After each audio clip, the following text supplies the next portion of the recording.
So I'm cooking dinner, and the only thing that I can think about is my string of 6 meetings tomorrow and all of the work that I have to do in between to move forward a program that spans over 16 states. I have been feeling so weary lately of thinking about all the plates that I have to keep afloat, all the work that I have to keep alive, and realizing this pattern in myself that I give myself way too much responsibility. If there's ever a gap, if I ever have time and space for nothing or rest, I always fill it with something that runs me into the ground. And I find myself back at this place of just feeling so exhausted and just tired of being the one that has to have all of the answers all the time. And it's way past decision fatigue. Like this is like decision paralysis.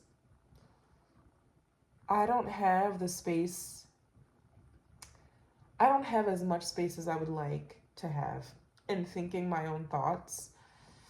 And so this experiment that I'm doing with YouTube is just like a chance to increase that opportunity that I give myself daily of determining what to focus on outside of my like laundry list of life responsibilities. I have this one direct report where during our check-ins, she's like, one time she was like, she completely threw me off. She was like, yeah, I really need this document from this department because I need it for da da da da da da da. And immediately, of course, I'm like, okay, yeah, like I'm gonna reach out to this person in this department. I think it's in this folder. I'm gonna double check. I'm gonna see if I have access. You should have access. Da, da, da, da. I'm gonna. And she was like, oh no. I wasn't saying that to ask you to like do it. She was like, I could do it. Like I was just letting you know that I need it for this purpose. But like I can like reach out to this person. I can troubleshoot this. I can troubleshoot that. I can try to log in here and da da da da and do all this. And I'm like, you can? I was speechless, which my speechlessness made me speechless because it's like, why is this throwing me off so much? It made me realize just how much I'm asked to handle problems and sort problems, you know? Like, it was so refreshing. I was at Home Depot. I was talking about Home Depot. I learned a lot of life lessons at Home Depot, but like, I was just carrying all this heavy stuff like I do. Like, that's what I do. And then one of the employees was like, it's just so simple. And this is going to sound so ridiculous, but like, one of the employees was like, do you need help with that, ma'am? You need help loading all that stuff into your car? And I was like, me? You're going to help? You're going to help me? Yes, I need help. Help me. I used to be like really sassy to those offers of help in Home Depot and like other scenarios, especially from men. It's like, leave me alone. You know what I'm saying? Like that's how I feel in my mind or in my body whenever that's a shame. I'm asked if I need help because I know that I'm physically strong, you know. I have a lot of mental endurance. And I've just been wearing those capes for so long. I used to wear them with pride, but now I kind of wear them like, yo, take them off. Like this is so I'm so tired of having to do everything by myself. It's like if I don't think about something, if I don't strategize about how to get something done, it won't be done. There's nobody to help me get stuff done. If I don't do the dishes, they won't be done. Like if I don't mow the lawn, it won't be done. if I don't cook, I won't eat. It's like, I mean, I could order something, but if I don't order, I won't eat. You know what I mean? Like, I have to do everything. Like, and so when I used to get offers for help to carry stuff, I'll be like, no, no, no, like, I got it. I got it. You know, like, because I struggle with hyper independence and perfectionism. And it's just gotten to a point over the years where it's like, things do not have to look this way. You know, I remember when I got the grant that I keep mentioning, other organizations that have like dozens and dozens and dozens of staff got similar sized grants where you have one person whose sole responsibility is reporting, one person whose sole responsibility is invoicing, one person whose sole responsibility is program operation, admin, payroll. All these people have different hats, but with me, I had to wear every single hat, and I still am wearing all those hats, you know. That realm in and of itself is exhausting. There's this other realm where I'm moving that like 16 state program forward with a staff of like 17 people. And, you know, all of the things that can arise in an already bureaucratic program do. All the things that arrive when a group of people get together to work together, having to solve just so many problems in a day, you know, or determine a path forward where everything is so ambiguous, where you have to like exude confidence in such uncertain waters. We have to develop systems, develop strategy, train people on the strategy, execute the strategy. Me. It's like, I'm so exhausted. And then when I finish all that mental work, I finish all this physical work, then I have to come back and take care of a farm and take care of a house. I'm just like, I just daydream, like, what would it look like if I wasn't responsible for everything? So I'm gearing up, as you know, to just like let go of that W-2 position and just like close down the farm, sunset this grant, spend down sooner than was originally planned, and move. But even when I move, it's like, I don't want to be responsible for, oh wow, it's so funny how I feel so guilty for even saying those 4 words. I don't want to be, 6 words, wow. I don't want to be responsible, like, for cleaning, for example. Like, I really just want to give myself space to rest and like recuperate from this burnout and exhaustion. Like,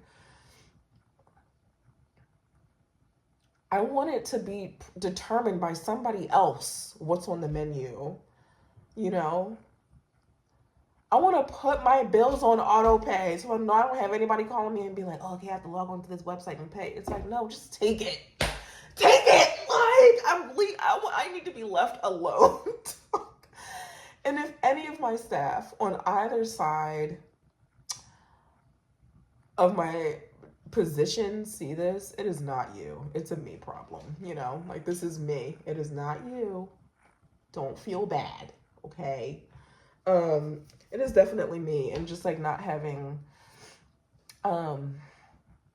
grace enough to pause as frequently as I need to. But then I think about like, yeah, I keep a lot of plates in the air. And then I really think, like, do I need to have all these plates in the air? And the answer is like always yes, because if I put down any of the plates, something's gonna break. It's not like I can put them down and like, oh, I'm doing too much. Like, no, if I put it down, I'm going to create more plates for myself to carry and solve and fix. And so I have to keep them all, I have to juggle them all. Like, there's no other alternative other than really being intentional in creating this exit plan and just like stopping, strategically stopping, and just just like decreasing my workload. It's so easy to find oneself in this situation because as adults, responsibilities just so quietly like creep into our lives.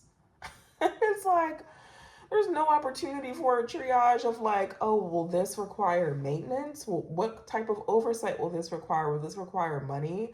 Is that amount going to change over time? Like, how is this going to evolve? Like, who's going to be involved? Like, and then they just fall on your plate over the years, and then you're just keeping all these plates rolling, and it's so tiring. I was mowing the grass yesterday, and there were clippings in a bush from when I mowed before. So they were really dry, and they were hanging on these dead branches.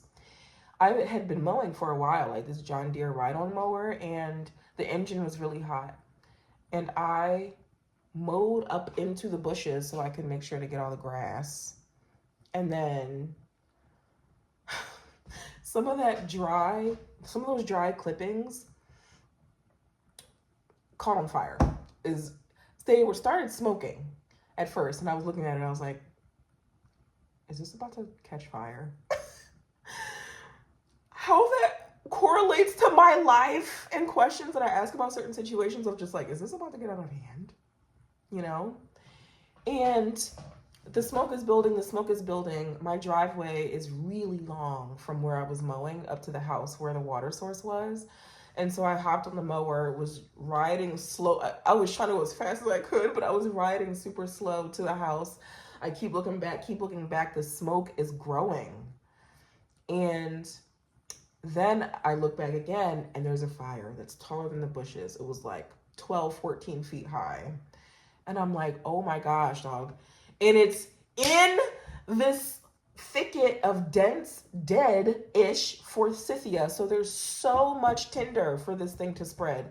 I was about to call my neighbor. I was about to call the fire department. I was about to call my mom, and I just got off the mower, started running, got these buckets, filled up these buckets with water, ran back down there in the side-by-side, and then just like extinguished it, And then when I extinguished it, the steam went, and it was like nothing happened. And I had to get back on the mower and continue mowing over like an acre. Like I just had to keep going. And I realized with how much, not ease, but like willingness, I guess, or just like, not willingness, what is the word? Sort of like how innately I just pivoted my attention. That was really scary what just happened. It was so scary what just happened. It was over just like that.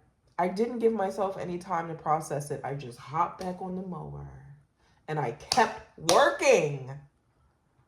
And it's like, why was that so easy to do? I'm thinking this was just yesterday.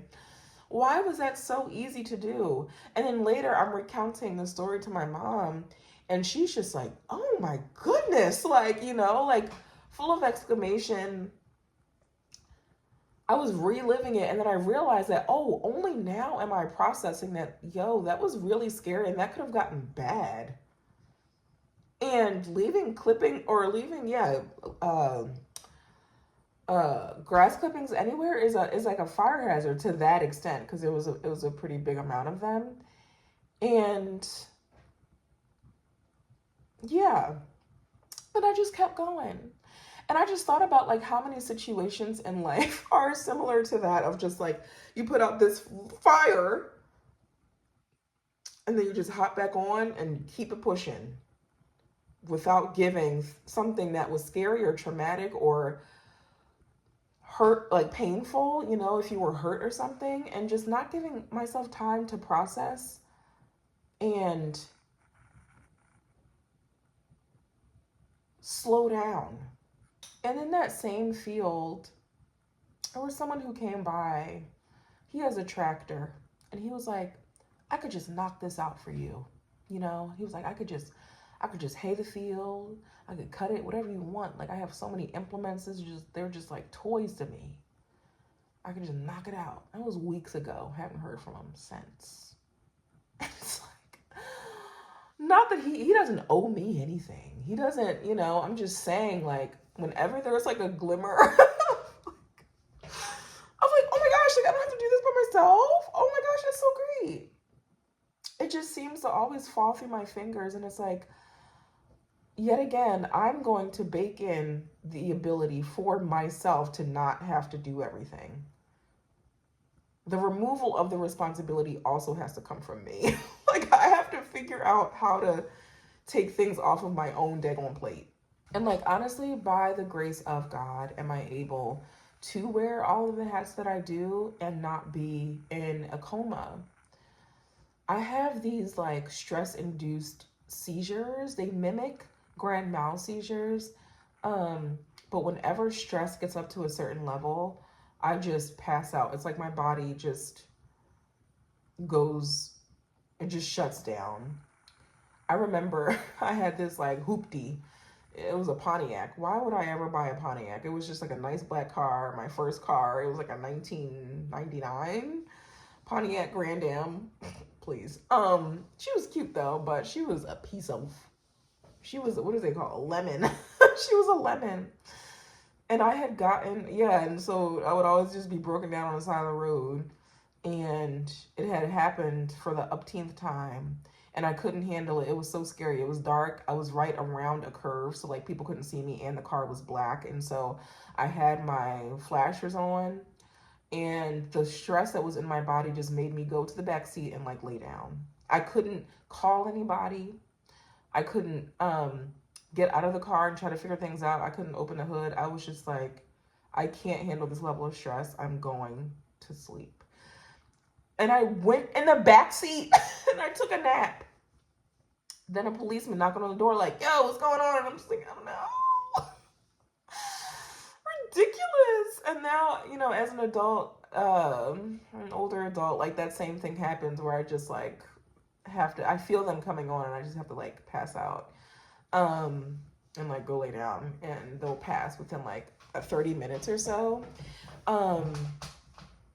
But yeah, like wearing all these different hats where I'm on these calls with other grantees, and they're just like, oh yeah, let me just chime in this person from this department, and like this person from this department, this person from this department. Oh yeah, she handles that part of the grant. She handles that part. She handles that part. And like, I'm sitting there having to have answers for every single crevice of this grant. And at the same time, within the program, I'm being asked to do more. I remember when I was asked to do more just a couple days ago of like, oh, Jasmine, we wish you really did this thing. Not from like the state or a grant administrator, but just from somebody from within the actual program that I'm running. And I, in the moment, usually don't stick up for myself or just like say no. I usually think about it, ruminate, and then circle back around to say my spiel. But like, I'm really happy that in the moment I was like, I'm doing this, I'm doing that, I'm doing this, that, this, that, this, that. And are you telling me that you also want me to do that? And she was like, yeah.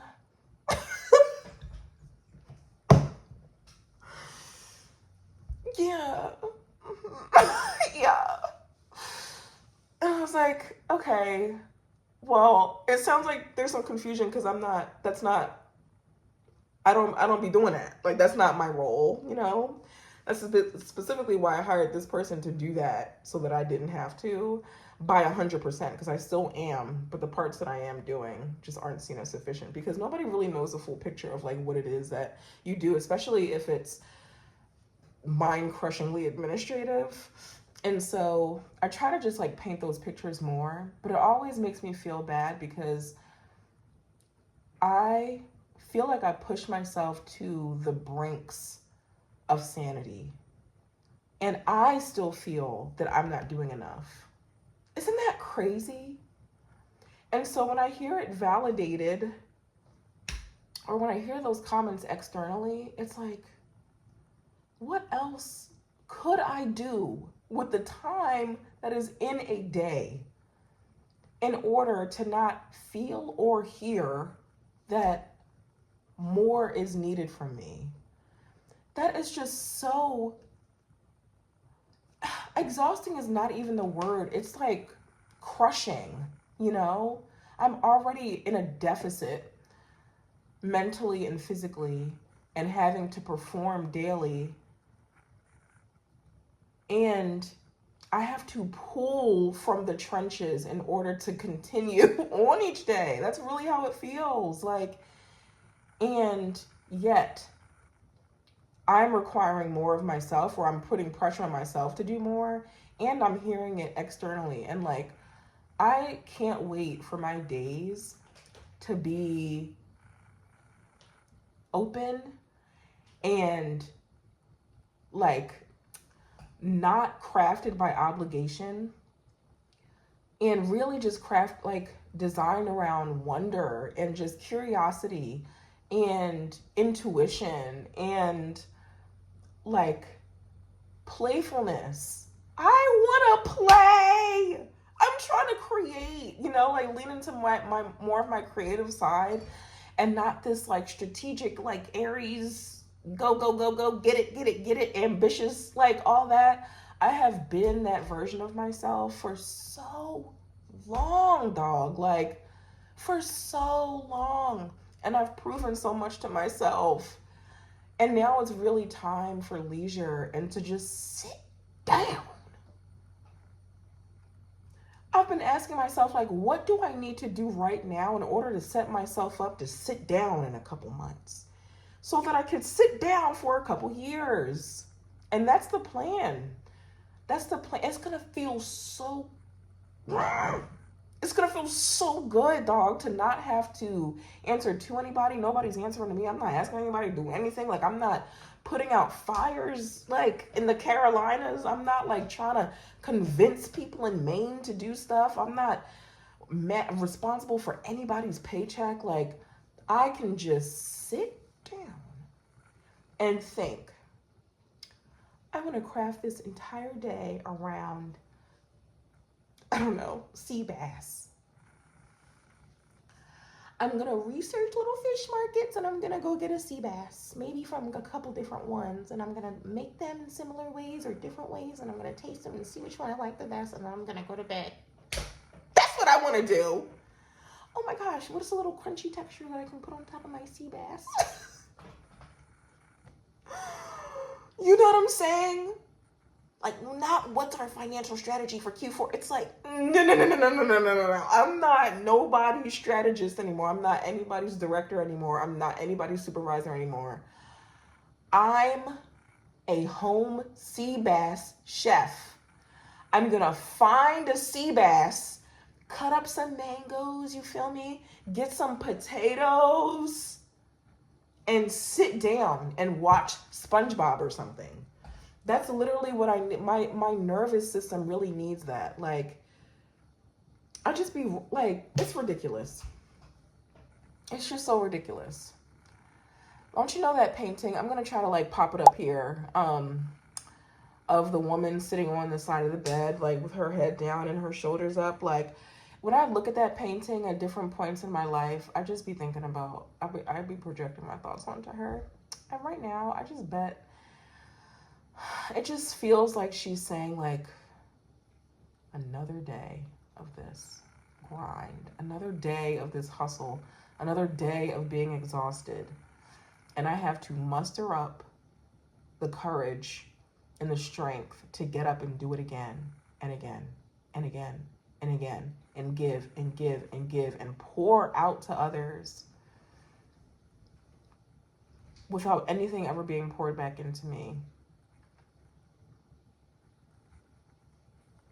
I just thought of something. I could talk about this for days, but the Ogallala Aquifer and the Great Plains Aquifer in like southwestern Kansas, northwestern Kansas is being depleted by agriculture and like central pivot irrigation. So farmers, you know, it's really super dry there in the Great Plains, and farmers overpump groundwater. And there's something called recharge, like they're pumping more than is naturally recharged. It'll take millions of years to get to the levels, even that we were at 15, 20 years ago. And I just feel like the Ogallala Aquifer. Just pumping out so much for life to exist, you know, the water giving life. I feel like I'm just pumping out so much to water other people and like other projects and not watering myself. Like literally not watering myself sometimes. Like I don't really even be drinking that much water. And so much over the past 6 months, I've been like, I'm thirsty.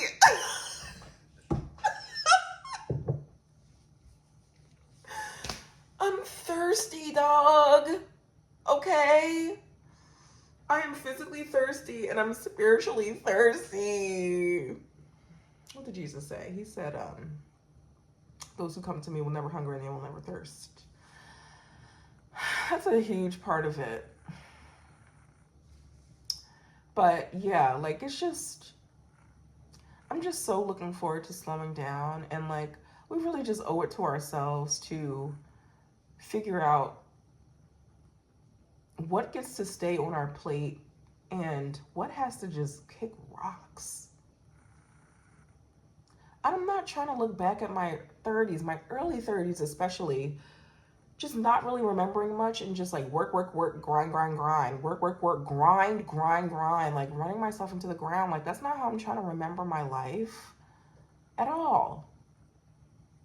And I'm just really excited to do something about it instead of continuously talking about it or just like having the same feelings over and over again to like no end. It's like, yeah, I'm just ready for a life of ease, and I'm gonna fight boredom off because I feel like with how I'm wired right now, I would be bored and try to fill that space with something productive. But the most productive, my camera cut out, is just sit down and eat some sea bass. Anyway, thanks for listening to this rant, y'all. Yeah, I will see you tomorrow in the next video. You should probably go sit down someplace too. Bye.